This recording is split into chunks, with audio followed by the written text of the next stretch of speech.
بسم الله الرحمن الرحيم الحمد لله رب العالمين الرحمن الرحيم مالك يوم الدين المصلي وسلم وبارك على سيدنا محمد وعلى آله وصحبه وسلم تسليما كثيرا. Assalamu alaikum wa rahmatullah. Inshallah, we'll be beginning our next session entitled Political Ramifications of the Heart. This one is scheduled to go until 4:45, inshallah. In this lecture, we have two of our beloved shuyukh. One that we're very familiar with over the past 2 days, Shaykh Jamaal Zarabozo, who has been a very influential member of this community and has done a lot of great works, has studied in Colorado and here in Northern California. And we're also introducing our beloved Shaykh Mohammad Elshinawy. He is a perfect timing.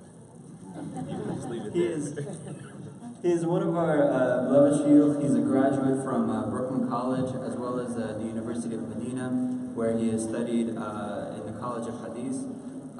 He's joining us. He's also a lecturer at Masjid University, where he's done a lot of great works and translations for not only them, but several other publications. So without further ado, we'll go ahead and begin. Shaykh Jamaal will be going first. Jazakallah khair. Alhamdulillah wa salatu wassalamu ala nabiyyina Muhammad wa ashhadu an la ilaha illallah wahdahu la sharika lahu wa ashhadu anna Muhammadan abduhu wa rasuluhu. Amma ba'd.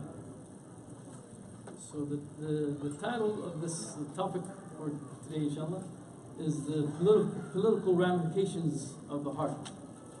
And I was a little bit surprised when a couple of people kind of asked me what's the relationship between the heart and the political situation.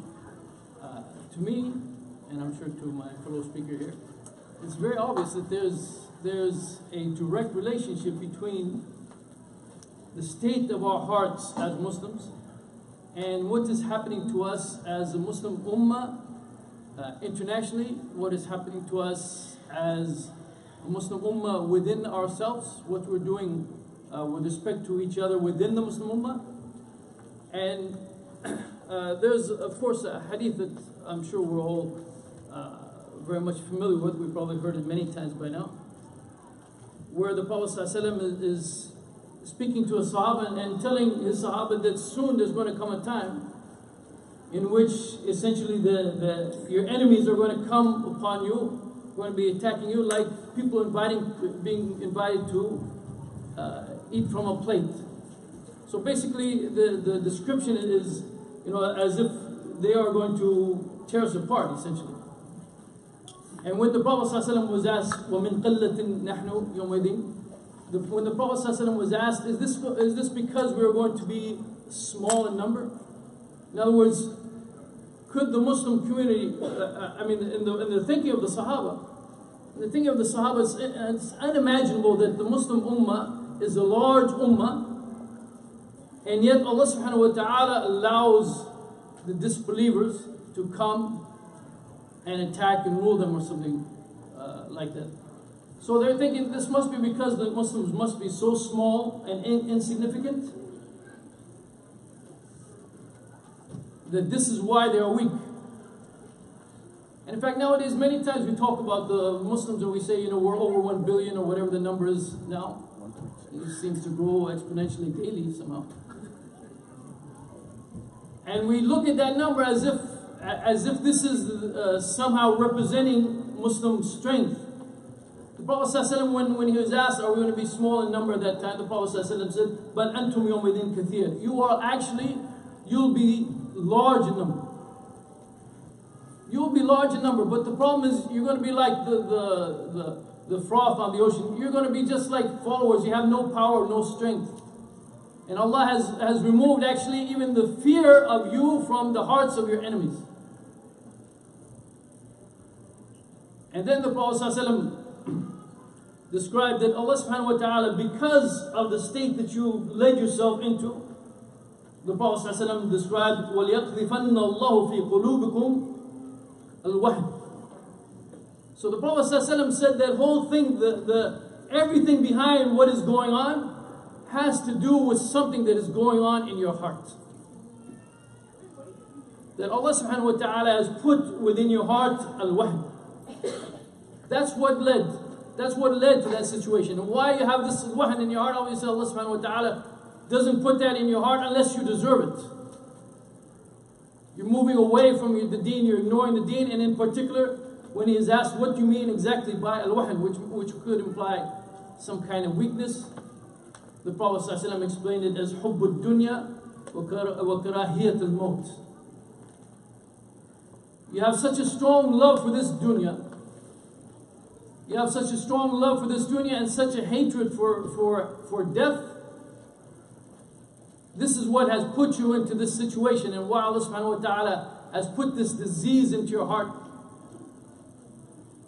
And this is why the disbelievers can be dominating you or attacking you. And why they don't have any fear, they don't have any respect. Really, if you think about this hadith, the way it is described, you know, you're like the froth on the ocean. They even don't have any respect for you. Your main concern is this dunya, you love this dunya, and you cannot even imagine of sacrificing your life and sacrificing your dunya for the sake of Allah subhanahu wa ta'ala, and giving up your life for the sake of Allah subhanahu wa ta'ala. So this all goes clearly back. This all goes clearly back to what is in the heart of the Muslim, of the believer.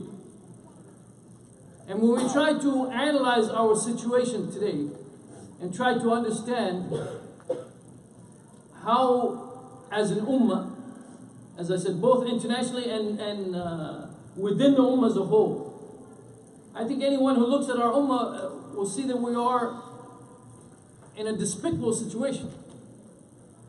There's no Muslim country really nowadays that probably is greatly respected maybe by anyone. Even though we are the ones who have the deen of Allah subhanahu wa ta'ala, and we are the ones that everyone should be looking up to, it's not the case. And of course we, as an ummah, we recognize it. I mean, we're not blind to it. But the question is, how do we understand the situation, and how do we understand what we need to do concerning it? And unfortunately, there's been a lot of people who have written on this topic. And in particular, from among those who have written on this topic, there's a tendency among some of them, not all of them, alhamdulillah, obviously not, but among some of them, there is a tendency to look at the worldly things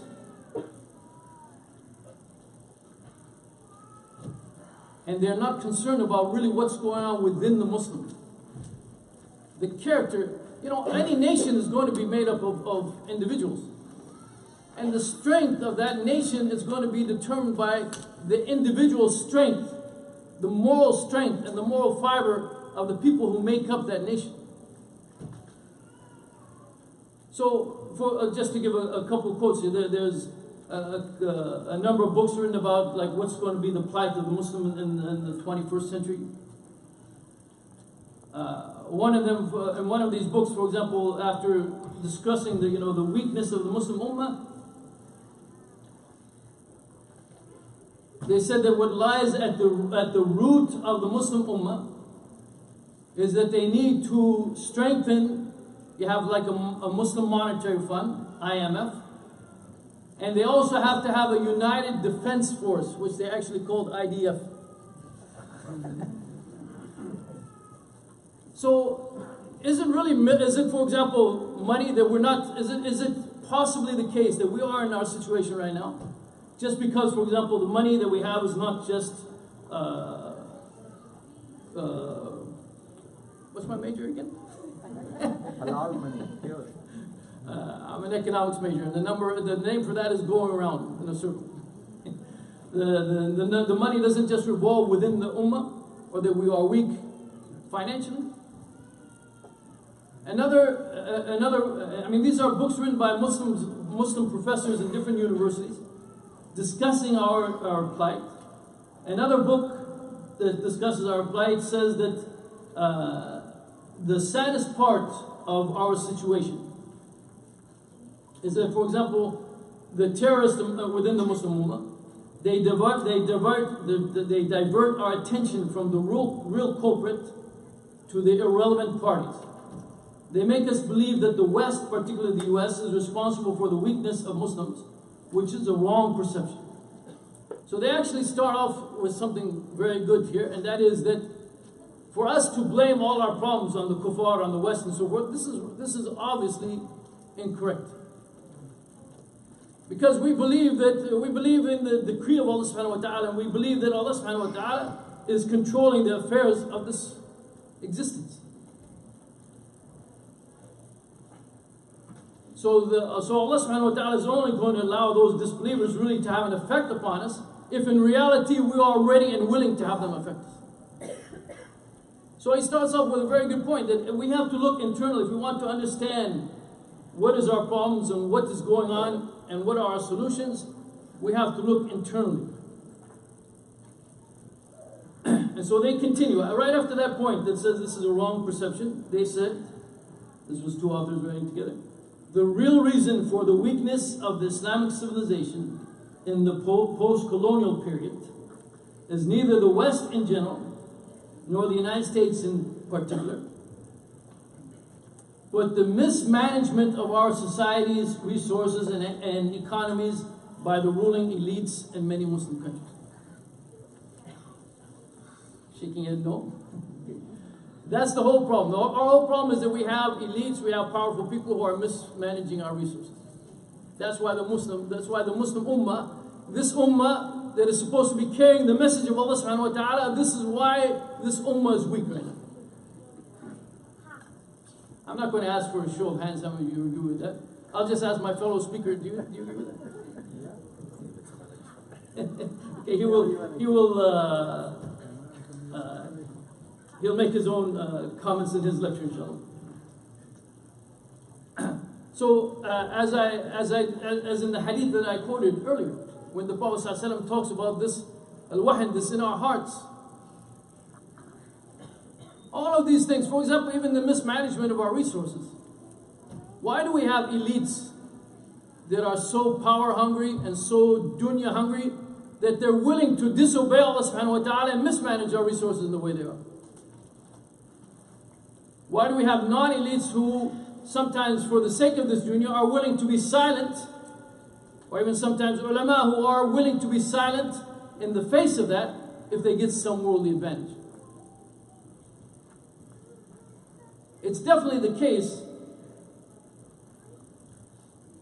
It's definitely the case, as I said, that the root of our problem, these are just outward manifestations. These are just outward manifestations of where the problem lies. And the problem lies within the hearts of the Muslims. And those problems that lie within the hearts of the Muslims have all of these ramifications. And until the Muslims purify their souls and change their ways, then we should not expect that this situation, the kind of situations that we are facing, are ever going to change. So at this point, many times people will counter what I just said and say, are you telling me, for example, that if we just pray more, if we fast Ramadan, if we read Quran, that all of a sudden, just because of these things, and doing these things, and taking people back to the mosque, that just because of this, our whole situation is going to change? No, but that's not what I said either. I never said that. Yes, it can. Unfortunately, many people, when they think of purifying the soul, this is what they think of. They think purifying the soul is again, external acts. You go and you pray 5 times a day, you get up in the night and you pray, you read Quran, you fast the month of Ramadan, you give zakat, and they actually think that these again, external manifestations, they think that's purification of the soul. That's obviously not purification of the soul. Those things are meant to help the individual change what is within him. But even those things, if they are done just out of routine and not understanding what they're about and not trying to get the benefit of them, or even doing them for the sake of Allah subhanahu wa ta'ala. Maybe some people pray just, I grew up as a Muslim, our culture we pray, if I don't pray it's going to be Eid. So even if someone is doing those things, if they are not doing them properly and understanding them properly, if their heart is still diseased, then those things even may not have. You would hope that they still benefit the individual, but even those things may not have the effects on them that they should have. So when we talk about purification of the heart and purification of the soul, we're not talking about, for example, in the time of when Napoleon invaded Egypt.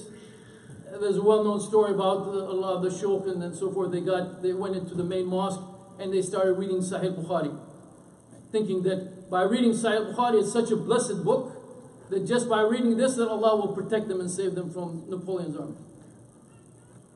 So obviously, I'm not talking about anything like that.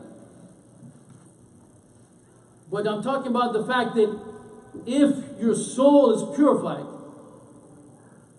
if you understand what that means, if you change what is within you, then you're changing everything about your being. You're changing your desires, you're changing your aspirations, you're changing what you want of this life, you're changing what you get pleasure from in this life, and you're changing what you dislike in this life. And that's what we need.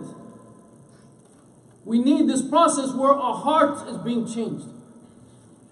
Even the Sahaba,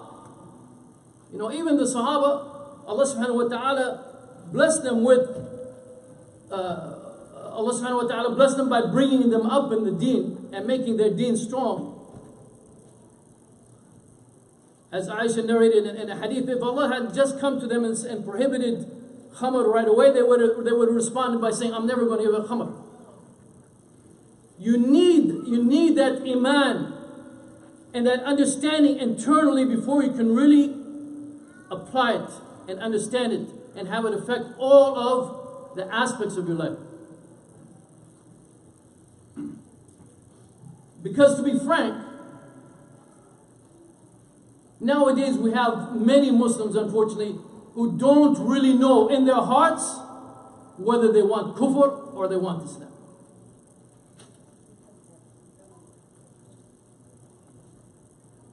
That sounds like a harsh statement, but that's my conclusion. What do I mean by that? We don't want to take too many examples from the ISIS, the so-called Islamic State, which, by the way, is called the so-called Islamic State so often that it seems like so-called is part of the name. I never heard a reporter say the Islamic State. They're always the so-called Islamic State. You know what? One time there was an interview and this was pretty early on in the so-called Islamic State. Some reporter got in and they interviewed some of the women who were living there under the so-called Islamic State. And one of the main things that they complained about was boredom. Because a lot of these women, they used to wear bikinis and go to the beach and this, and all of these things have been removed. All of those kind of pleasures that they used to have were removed. So now they're bored, and boredom leads to unhappiness. They are now unhappy with the system that has come to them. So as I said, let's not worry about the so-called Islamic State. But let's say we had, mashallah, a group of very pious individuals who established an Islamic society.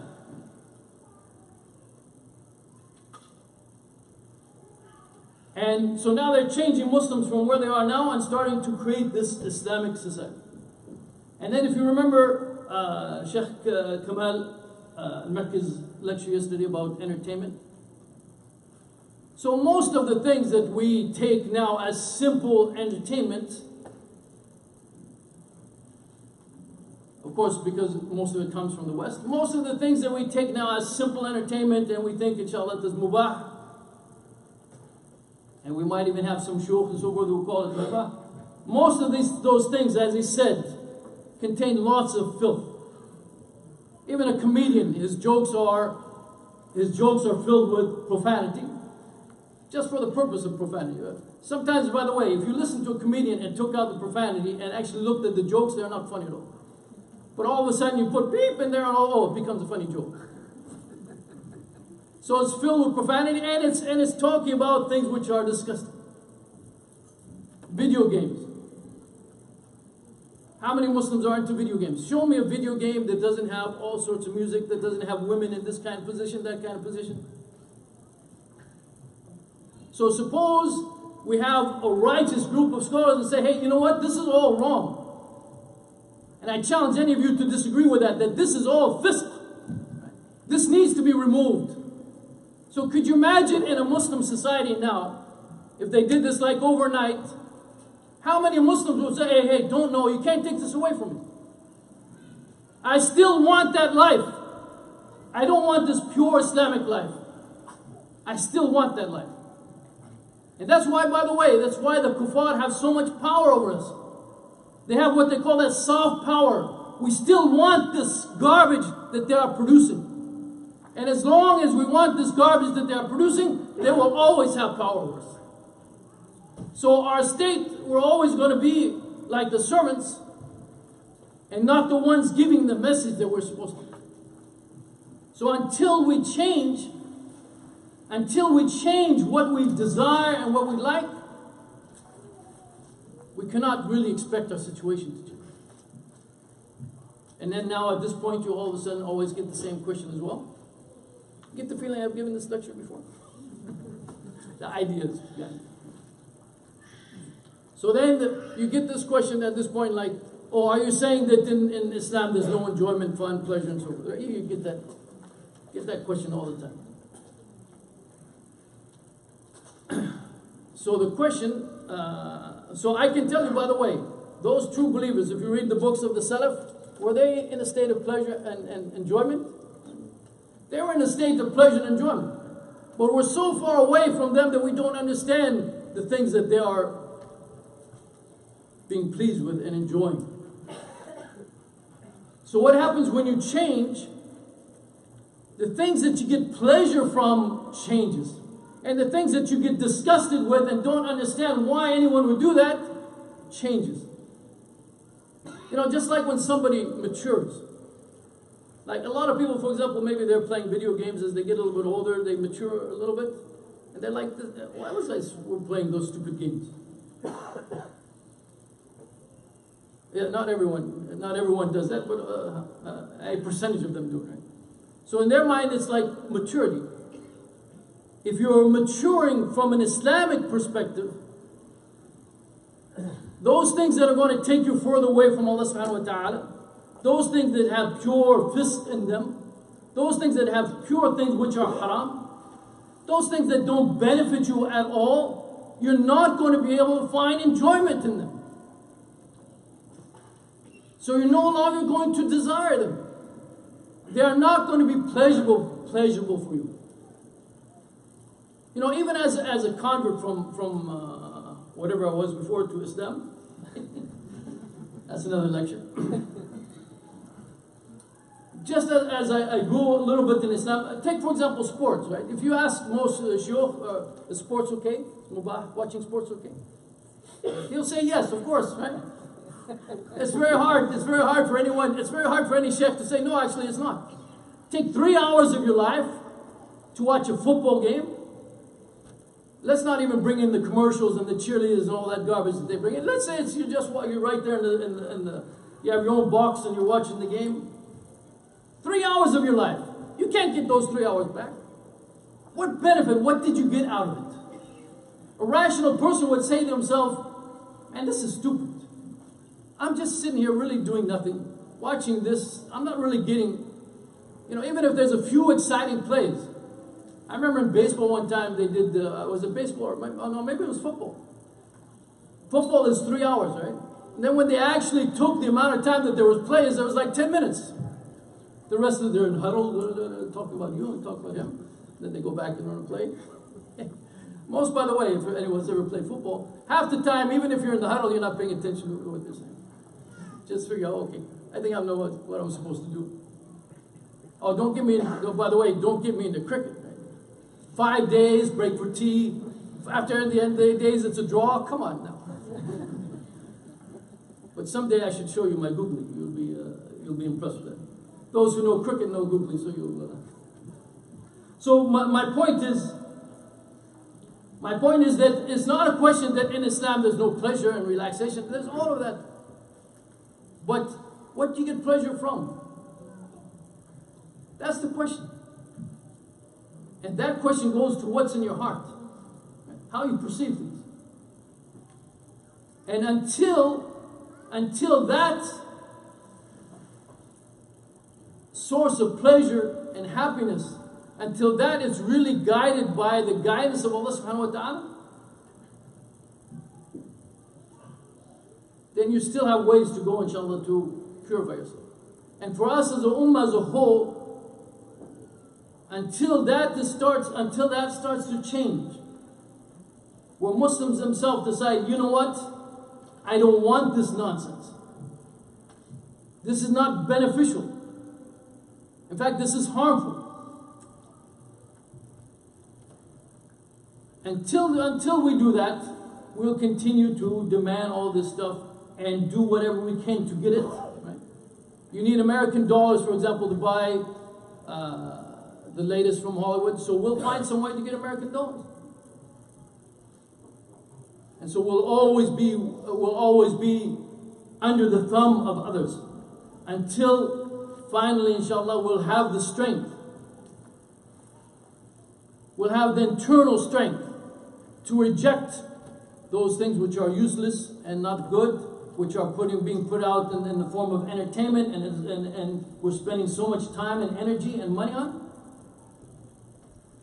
When we get to that point and really change what is within ourselves, then inshallah, hopefully, by the will of Allah subhanahu wa ta'ala, then the ummah will change. As Allah subhanahu wa ta'ala says, إِنَّ اللَّهَ لَا يُغَيِّرُ مَا بِقَوْمٍ حَتَّى يُغَيِّرُ مَا بِأَنفُسِهِمْ. Allah does not change the condition of a people until they change what is within themselves. That is part of the change that we need. And inshallah, when we understand, when we start to reflect upon this, by the way, many people don't even reflect or even speak about it. It's all, is this mubah or not? Okay, yeah, recreation is okay. So I'm not going to say it's haram, and we're in this society, in this time, in this place, and kids have to have fun, and adults have to have fun, so all of it becomes mubah. And we don't think of the ramifications of it. That's from the title of the lecture. Don't think of the ramifications, especially the long run ramifications, and what it's doing for us as a community as a whole. So we have to wake up, and our hearts have to wake up. And then, inshallah, things will change from the individual to the entire political situation. Wallahu a'lam wa barakallahu fikum wa assalamu alaikum wa rahmatullahi.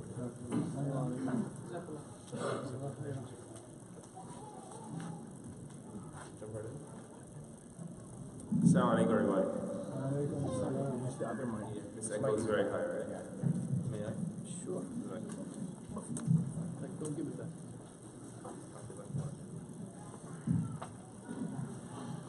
Bismillah, alhamdulillah, salatu wassalamu ala rasulillah wa ala alihi wa sahbihi ajma'in. We begin in the name of Allah. All praise and glory be to Allah, and may His finest peace and blessings be upon His Messenger Muhammad sallallahu alayhi wa sallam, and His family and His companions and all those who tread His path. We testify that no one is worthy of worship but Allah alone, the true supreme king, without any partners, and that the Prophet Muhammad sallallahu alayhi wa sallam was indeed His prophet and His servant and His messenger, whom Allah azza wa jal sent as a mercy to the worlds. It's an honor to be back. Alhamdulillah, I feel like the last Noon conference was last month. Allahumma lakal hamd. May Allah bless all of you and raise your ranks and brighten your faces and make heavy your scales and protect your families and make what is remaining of your lives better than what has passed, and the very best day of your lives, the day that you meet Him. Allahumma ameen. And picking up from where our Shaykh, Hafidahullah, left off, that this is a conversation that is quite underserved, right? What is the practical, pragmatic benefit of discussing the interior, right? The spiritual, the states of the heart when we're talking about politics, right? When we're talking about what's going on the ground. And it is very unfortunate this is overlooked and seen as being so disconnected because we are a very materialistic world, by the way. And so that has even affected a bit of our Islamic thought, our Islamic paradigm from which we observe, understand the world around us. But if you think about it, this is the wisest thing to be talking about. For a number of reasons. Number one is because no one is going to be able to figure out what's happening inside of us but us. Right? That's first of all. If someone tells you you have an ego trip, yeah, how do you know? Stop judging me. Do you look inside my heart? But you might. But no one will really know but you.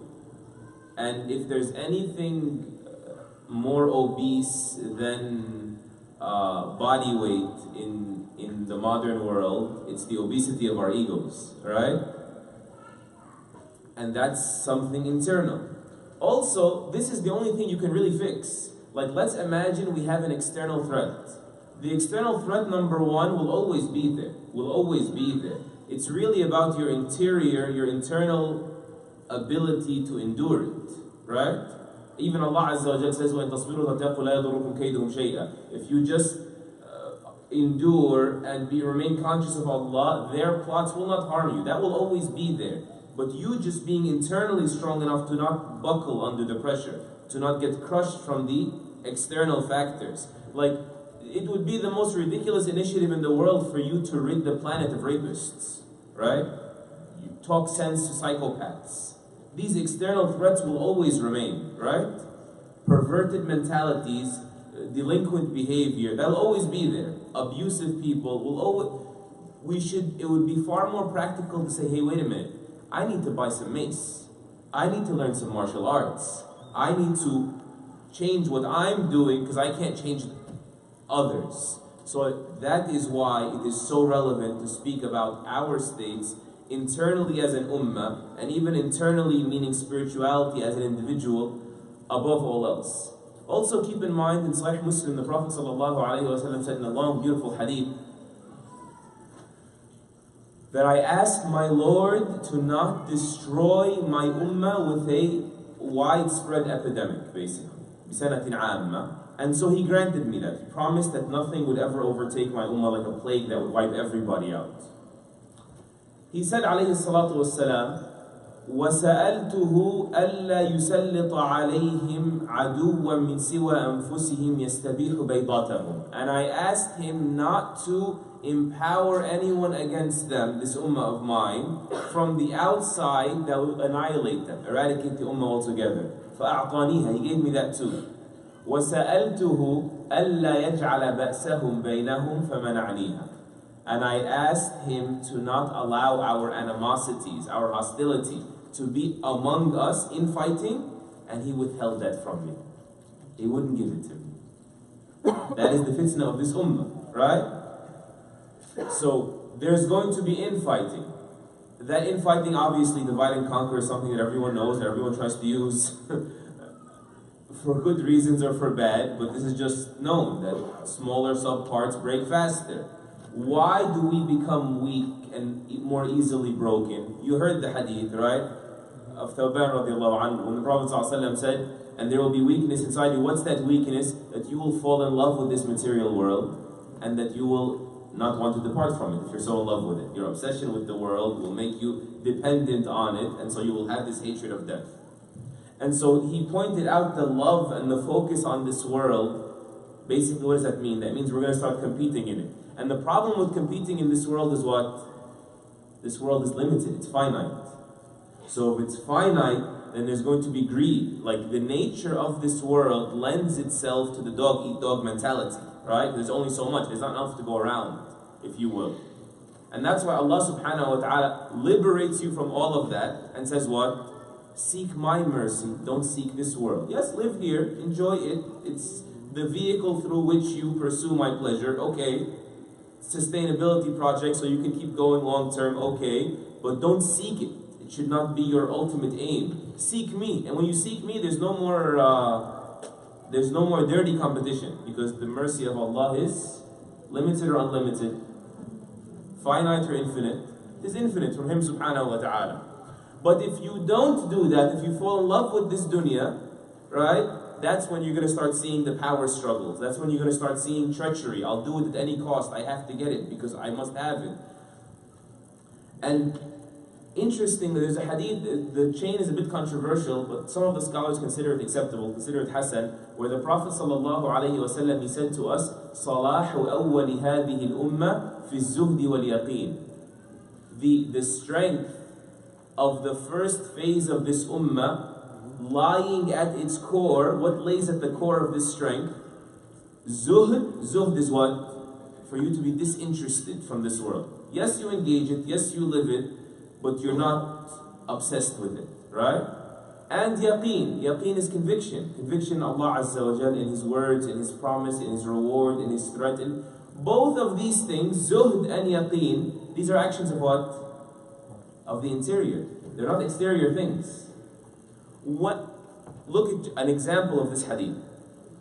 You know, one of the greatest conquests and expansions of Islamic influence was when Persia fell.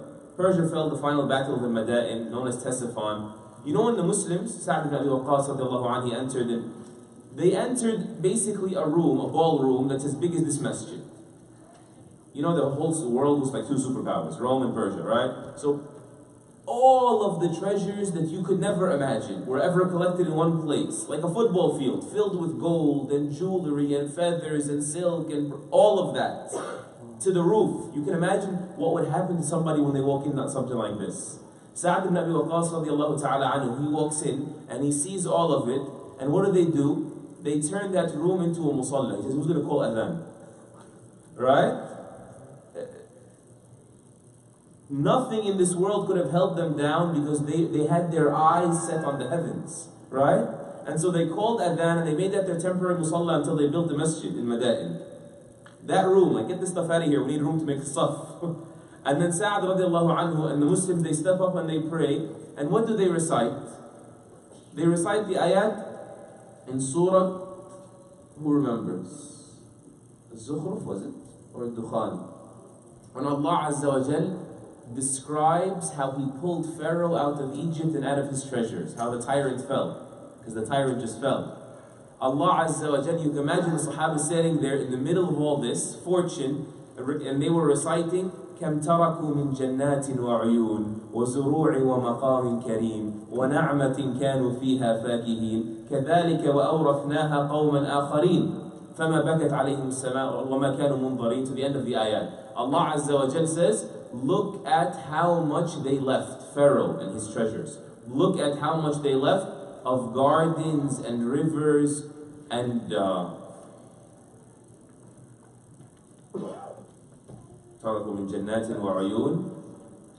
what was the ayah? Sorry, I'm jet lagged. And all of these, the vegetation, the produce, and all the secure station they were in, and luxuries, they were all enjoying. And just like that, we let someone else inherit it. Pharaoh drowned and someone else takes it. The Sahaba are saying, we're not going to be duped by this. It goes and comes with everybody. They were above being intoxicated with this world. That is the armor they had on the interior. Now reverse it. This is in the Khilafah Umar al-Khattab radiallahu ta'ala anhu. And the rest of the story is so beautiful, but time constraints will not allow me to share it. When the treasures actually got delivered over to Umar, and he had to distribute them, Umar actually cried when he saw the treasures. He said, the Prophet ﷺ was better than me and he never saw this. And Abu Bakr was better than me and he never saw this. And now I get all of this dumped in front of me. And then he says, whoever delivered this is truly a trustworthy person. No treachery, because the dunya is not in here, I'm not going to betray. At the same time, he feared that Allah Azza wa Jal was tempting him with this, and he feared to mess up. Look at the beauty and the vigilance, because his spiritual perception was sharp. Now reverse it. Why was Uthman radiallahu anhu assassinated? Because dunya seeped into the hearts. There were people that wanted to be appointed governors in positions of power, and Uthman radiallahu anhu did not believe that they were the most fit, and certainly you're not the most fit if you're competing for it. That means you have selfish interest involved, and so they teamed up together and conspired and made up a lie to mobilize people, and ultimately he was killed. That was the first division in the ummah. The first splinter, first weakness in the ummah was because of dunya. Wasn't it? It's crystal clear, and it's recurrent. The Prophet ﷺ foretold in prophecy, and we see it unfold. Fast forward hundreds and hundreds and hundreds of years, when the Mongols tore apart, ravaged this ummah. Every single one governor was so infatuated with his own little province, with his own little country, with his own little palace. They said that when the Mongols came and burned down Baghdad, some historians say 800,000 people died that day. Some people say it was 1.8 million, 1,800,000. Irrespective.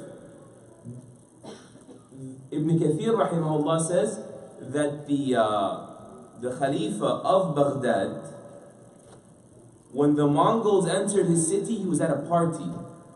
And he didn't realize the arrival of the Mongols until the girl dancing in front of him was hit by an arrow. Can you imagine? He's sitting there entertaining himself and he's totally oblivious, forget to his brothers and sisters being slaughtered all over the world, right? His responsibility to them, even the people in his backyard. It was dunya. That had purged and polluted their hearts. That's why, some of the tabi'een, the generation right after the Sahaba, they asked them, what is the difference between you and the Sahaba? So he said to them, one of these imams from the tabi'een, he said the dunya was in their hands, not in their hearts. But then we came along, and he says this from his humility, is we came along and the dunya got in our hearts, so Allah Azza wa Jal pulled it out of our hands. Makes sense, right? The dunya was in their hands, not in their hearts. And then it seeped into ours, so Allah pulled it from our hands. I'm going to say something very weird right now, so you need to bear with me, okay? We as an ummah will never be empowered in our deen, as a global religious community, as an ummah. We will never be empowered in our deen until we are empowered in our dunya first. Is that okay? This is absolutely true. Because this is reality. No one's going to come in from the angels aren't going to come in from the skies, right? When we're sitting back on our couches, right? We have to engage reality. And Allah Azza wa Jal says, I created this planet and I placed in it aqwataha, its provisions, in 4 days. I installed it in the earth. Sawa'an lis-sa'ilin, equally accessible to whoever seeks it. You got to seek the means. There's no favoritism in this universe, right? The Sahaba Ibn Mas'ud says, we were not empowered. We could not pray in public until Umar became Muslim. Umar was strong, so he added to Islam's strength. And strength is not just physical strength, across the board. Look, strong countries don't get bullied. Right? You think of we're going to invade this country because this country has human rights violations. Nobody on the planet has more human rights violations perhaps than China. Why don't we ever hear about China?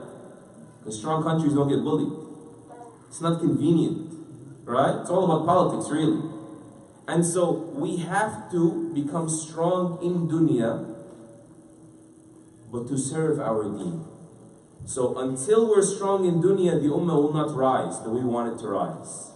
But the utility of deen is what?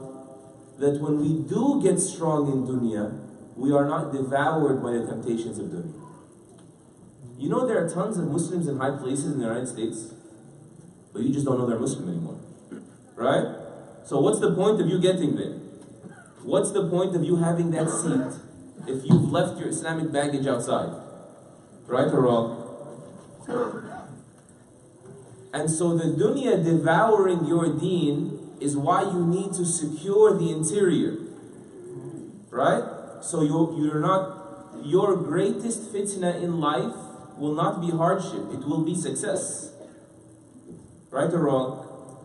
The Prophet ﷺ said, "Mal faqra akhsha." I'm not afraid that you'll become poor. My fear is that the dunya becomes available to you. Because the dunya is a great servant. It's a great tool. What else are you going to use? You can use something from outside of this world, you don't have access to it.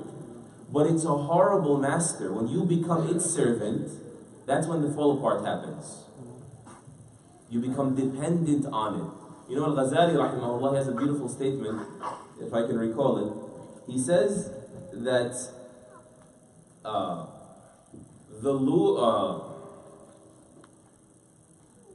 avarice, like greed for this world, turns kings into slaves. Because think about it, if you're dependent on, you need all this. I need that specific drink, and I need that specific meal, and I need that specific servant to put the grapes in my mouth, and I need that one to fan me with the peacock feathers. Then you're a slave in reality. You're a slave to all that. He says, while enduring, sabr is only, you're not going to be patient if you don't believe there's a reason to be patient. So this is a matter of the heart, patience really. He says, and patience turns slaves into kings. I don't have any of it, and I don't need any of it. Right? And so the fear for us is that we get devoured by the strength that we must seek. Like we get eaten by the tiger that we're trying to ride. Abdul Rahman ibn Auf, which was one of the most prosperous of the Sahaba, he was one time they caught him, they saw him going around the Kaaba 7 times saying nothing but Allahumma qini shuhha nafsi. Oh Allah, protect me, shield me from the greed of myself, the greed within me. They said to him, why? Why are you only saying this? Of course, Allah says if whoever is protected from the shuh of himself, then you've succeeded. But they said, why? I wanted to hear, like, how does he perceive shuh? And so he said to them, radiallahu anhu, if I can just be spared my shuh, I'm spared the dangers of my greed, the greed inside all of us, the want for more, you're coveting, wanting. He said, if I can be spared my shuh, I will not fornicate, I will not steal, I will not oppress. Of course, he doesn't do these things. But think about every violation that's done. It's because you're desiring, unable to resist that desire of yours, right? That interior desire. Why does someone fornicate? Because he desires a woman that he can't have. Why does someone steal? Because he desires an item he doesn't have. Why does a person oppress? Because he desires something that belongs to somebody else. Infringement on someone else's rights. He's saying, if I can fix this, it's all fixed. The Prophet ﷺ said that is what destroyed the people before you. He said, اتقوا الظلم فإن الظلم ظلمات يوم القيامة واتقوا الشح فإنما أهلك من كان قبلكم الشح أمرهم فسفكوا دماءهم واستباحوا أعراضهم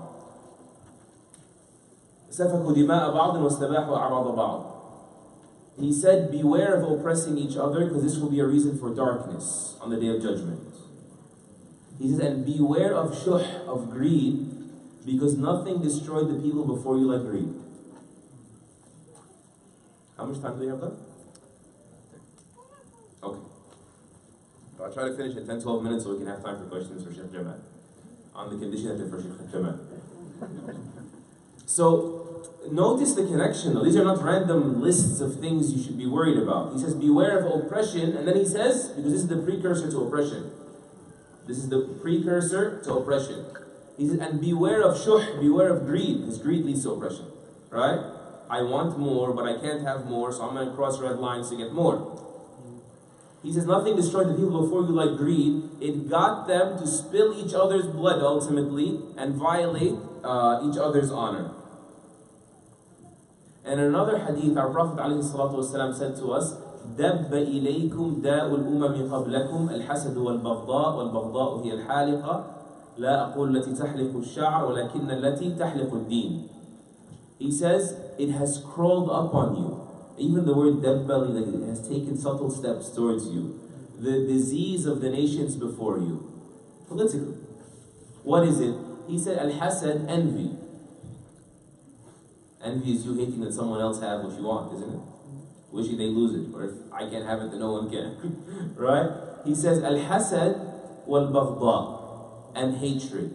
Because if you hate that someone has a certain thing, eventually that hatred transfers over to the very person that has that thing, right? Like I hate that he got a car before me, now I hate him because he has the car that I don't have, right? He says, hasad wal-baghdha, envy and hatred. He said, and hatred is the shaver.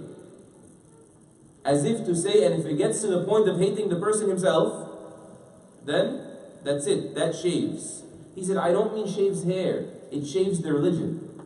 It shaves your religion off of you. Whether as individuals or as communities, this is crystal clear. Like, we should really stop talking about, well, not stop, but don't be blinded by this as if it's effective. That we are being oppressed from the exterior, once again. Why don't we look at the oppression that happens on the interior?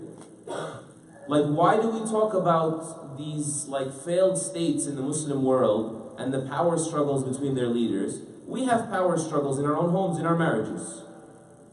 The man doesn't want to understand there's a difference between authority and abuse of authority, and the woman doesn't want to understand that there has to be, at the end to the conversation, a person that ultimately has to make the decision for the greater good of the family, and he gets to determine that, and he gets interrogated about it in front of Allah, and case closed. There's still, that power struggle is this power struggle. And so if we can't get over ourselves within our own homes, then how can we do it between families? We cut off relatives because somebody wronged me or supposedly took a bite out of my rights or whatever it is, right? By the way, this is very important.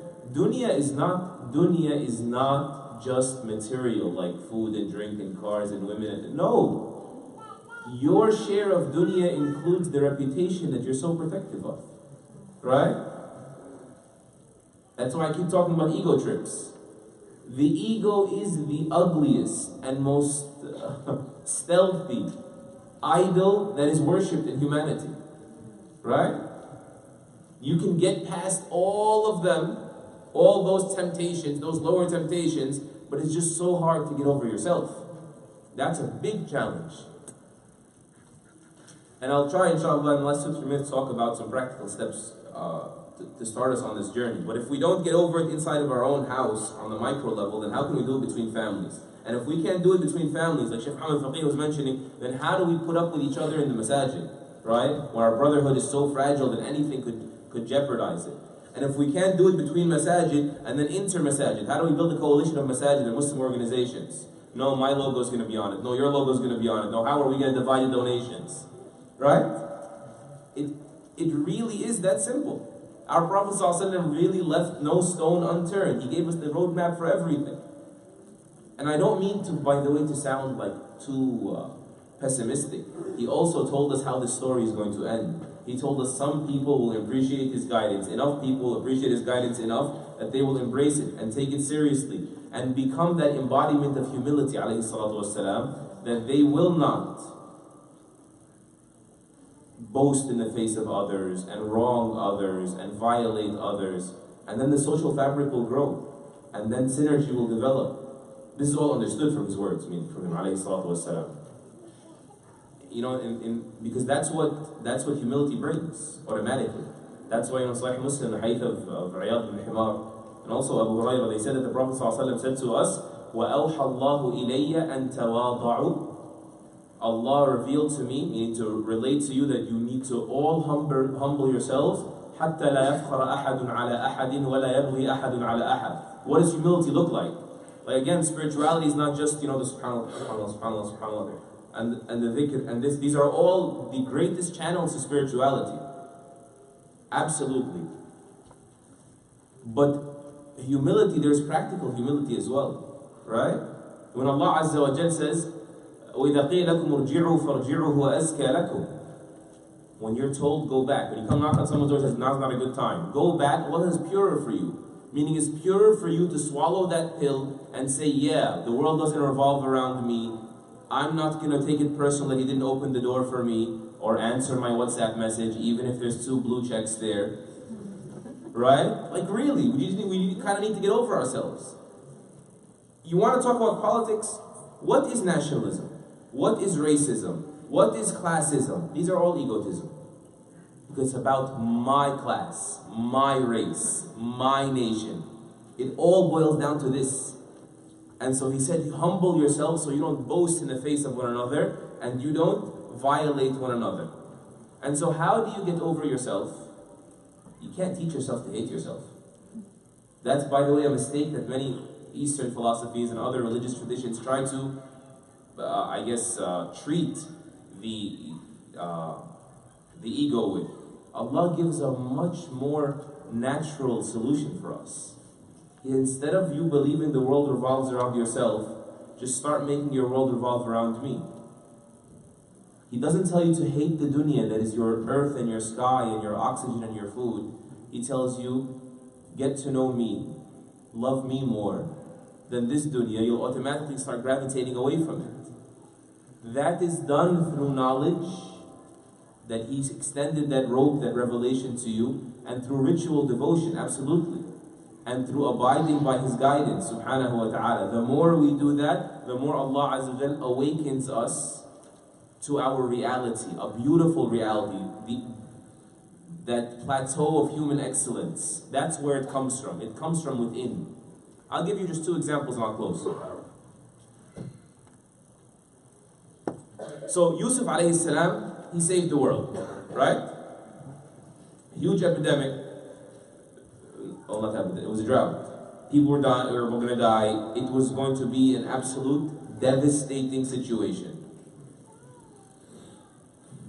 All of a sudden he finds his brothers in front of him, right? The brothers who tried to kill him and put him through so much. The person who cares about the ummah will not take things personally. He was able to forgive his brothers. He had a right to avenge himself, by the way.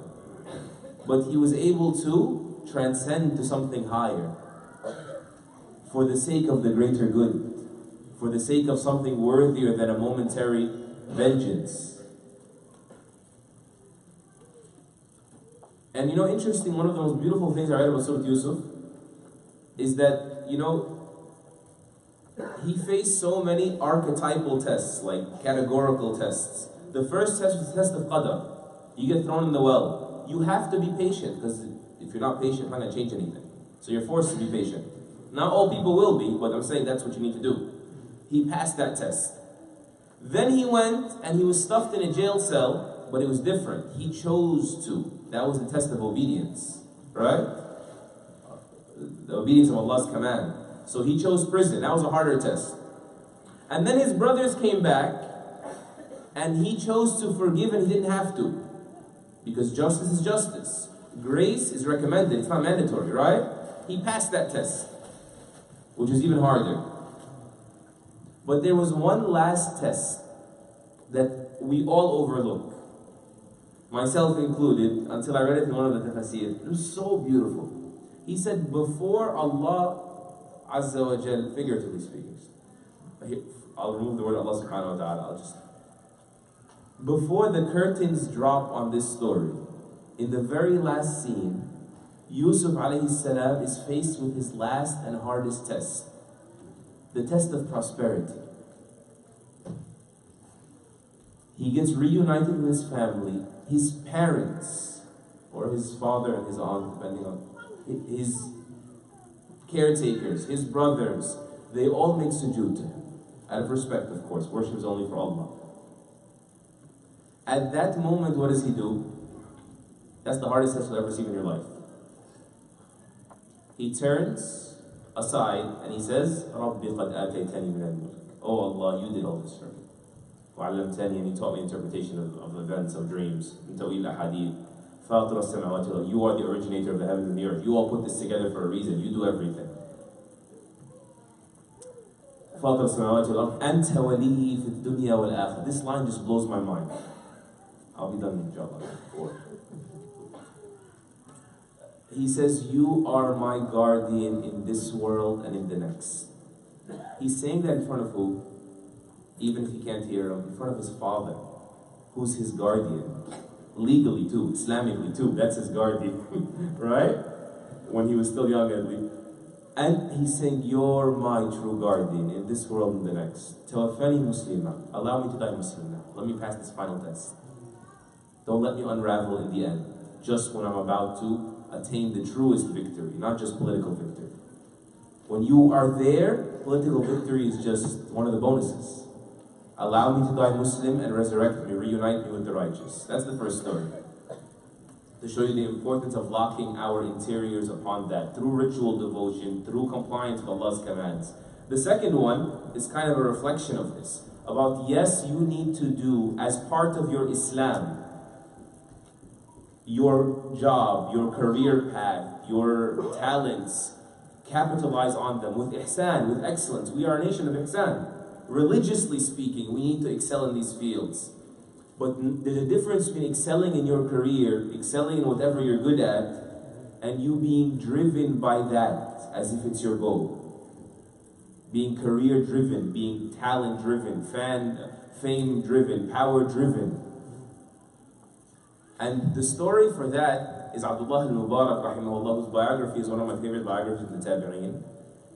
He has a famous statement where he says, Abdullah al-Mubarak, just to tell you, he was not filthy rich, purely rich, right? Rahimahullah. He used to spend all of his money in the sake of Allah, to the point that biographers say he never paid zakah in his life. Before he says astaghfirullah, meaning he spent it before the year was out. Calm down. He was a great imam. Perhaps it's correct to call him one of the great early Hanafi imams. He would make jihad one year and go make hajj the other year, make jihad one year, make hajj one year. He would spend on everyone in his hajj group. Sorry, that stuff doesn't exist anymore in hajj companies. He would pay for everybody. So he said once to the people, لَوْلَا هَؤُلَاءِ مَا اتَّجَرْتُ. Were it not for these people, I would never do business. I would never involve myself, busy myself with trade. Who are these people? There were 6 of the greatest scholars of his time. He sponsored them. He said to them, don't you dare work. I got you. You take care of the ummah. That's how an ummah rises, right? Az-zuhd wal-yaqeen. It was Sufyan al-Thawri, Sufyan ibn Uyayna, the 2 Hammads, Hammad ibn Salama, Hammad ibn Zayd, Ismail ibn Ulayya, I forgot the 6th one. Fudayl ibn Iyad, rahimahullah. And so, how was he able to do that? He had a solid conviction inside of him about something. One time he passed by a man whose horse was dying. And so he said to them, he wanted to hide his sadaqah basically. He said to him, sell me this sadaqah of yours. Sell me this horse of yours. He said, oh, okay, sure. He's dying. He's laying down. He's on his way out. So he gives him 400 dirham, or it was a dinar for it. The guy goes home and has a dream that this horse has turned into 700 horses, all bridled and have fancy decoration on them, garb on them, running behind Abdullah al-Mubarak. So in the morning goes back to Abdullah al-Mubarak and says to him, sell me my horse back. He says, why? He tells him, I saw a dream with X, Y, and Z. He realized his horse was going to be a source of such great barakah. And when he says to him the dream, Abdullah al-Mubarak rahimahullah says to him, go away, no deal. He says, what you saw in your dream, I saw while awake. That's the trick. That's what the test is all about. It's in here. And there's actually a hadith about that whomever sponsors a horse in the path of Allah is Sahih Muslim. Imam al-Qurtubi mentioned this story at the explanation of that hadith in Sahih Muslim. May Allah allow us to see while awake the promises of Allah and His Messenger والسلام, and empower ourselves and excel in our dunya for the sake of our deen and our ummah because of that. Allahumma ameen. Jazakallah khairan everybody. Wa sallallahu wa sallam wa baraka ala nabiyyina Muhammad wa ala alihi wa sahbihi ajma'in.